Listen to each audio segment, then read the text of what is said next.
ಅಲ್ಲ, ಆ ಕೋವಿಡ್ ಬಂದಾಗ ಒಂದು ಶುರು ಆಗಿತ್ತು. 100 ಜನಕ್ಕಿಂತ ಜಾಸ್ತಿ ಇದು ಅದನ್ನೇ ಮುಂದುವರಿಸ್ಬಿಡ್ಬೇಕಾಗಿತ್ತು. 100 ಜನನೇ ಇರ್ಬೇಕು ಮದುವೆಗೆ. ಈಗ ಮತ್ತೆ ಶುರು ಆಗ್ಬಿಟ್ಟಿದೆ. 10,000, 20,000, 30,000 ಎಲ್ಲ ದುಡ್ಡಿರೋರು ಗಿರಾಕಿಗಳು ಎಲ್ಲ ಶುರು ಮಾಡ್ಕೊಂಡ್ಬಿಟ್ಟಿದ್ದಾರೆ. ಅವರ ಸಂಪತ್ತನ್ನ ಪ್ರದರ್ಶನ ಮಾಡೋದು, ದುಡ್ಡು ಖರ್ಚು ಮಾಡಿ. ನಿನ್ ಮದುವೆಗೆ ಎಷ್ಟು ಖರ್ಚಾಯ್ತಪ್ಪ? 5 ಕೋಟಿ ಖರ್ಚಾಯ್ತು. ನಿನ್ ಮದುವೆಗೆ ಎಷ್ಟು ಖರ್ಚು? 10 ಕೋಟಿ ಖರ್ಚಾಯ್ತು. ಎಲ್ಲಿಂದ ತಂತಾರೆ ಬಡವರು? ನಾನು ರಾಜಕಾರಣಕ್ಕೆ ಬಂದು ಇಷ್ಟು ವರ್ಷ ಆಯ್ತು, 40 ವರ್ಷ ಆಯ್ತಾ ಬಂದಿದೆ. ನಮ್ಮ ಮನೆ ಮದುವೆಗಳನ್ನೆಲ್ಲ ನಾನೇ ಮಾಡಿದ್ದೀನಿ.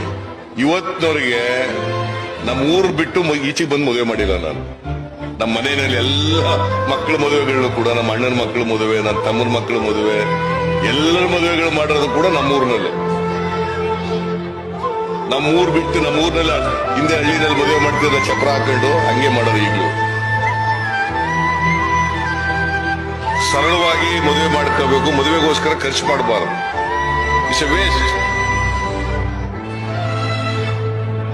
ಅವ್ರು ಯಾರೋ ಮಾಡ್ತಾರೆ ಅಂತೇಳಿ ನೀವು ಹೋಗ್ಬೇಕು, ಮದುವೆ ಮನೆಗಳಿಗೆ ಹೋಗಿ ನೋಡ್ಬೇಕು. ಊಟ ಬಡಿಸೋದ್ರಲ್ಲಿ ಕಾಲು ಭಾಗನೇ ತಿನ್ನೋದು, 75% ಹೋಯ್ತು, ವೇಸ್ಟ್. ಆಮೇಲೆ ಶ್ರೀಮಂತರ ಮನೆಯಲ್ಲ ಒಂದ್ 30 ತರ ಮಾಡ್ಬಿಡೋದು ಅಡಿಗೆನ. ಒಂದು ತಿನ್ಬಾರ್ದು ದರಿದ್ರ. ಹಳ್ಳಿನಲ್ಲಿ ಏನ್ ಮಾಡ್ತಿರುವಾಗ ಒಂದು ಹಪ್ಪಳ ಮಾಡೋರು, ಒಂದು ಪಲ್ಯ ಮಾಡೋರು, ಈ ಕಡೆ ಎಲ್ಲ ಹಲಸಿನಕಾಯಿನ ಪಲ್ಯ ಮಾಡೋರು, ಆಮೇಲೆ ಸಾರು ಮಾಡೋರು, ಅನ್ನ ಸಾರು ಮಾಡೋರು, ಮುಗ್ದೋಯ್ತು. ಈಗ ಒಂದ್ 30, 40, 50 ತರ ತಿಂಡಿಗಳು ಮಾಡ್ಬಿಟ್ಟು ಒಂದು ತಿನ್ಬಾರ್ದು, ರುಚಿನೂ ನೋಡೋಗಿಲ್ಲ ಅವನ್ನ. ಯಾಕಪ್ಪ ಇದು?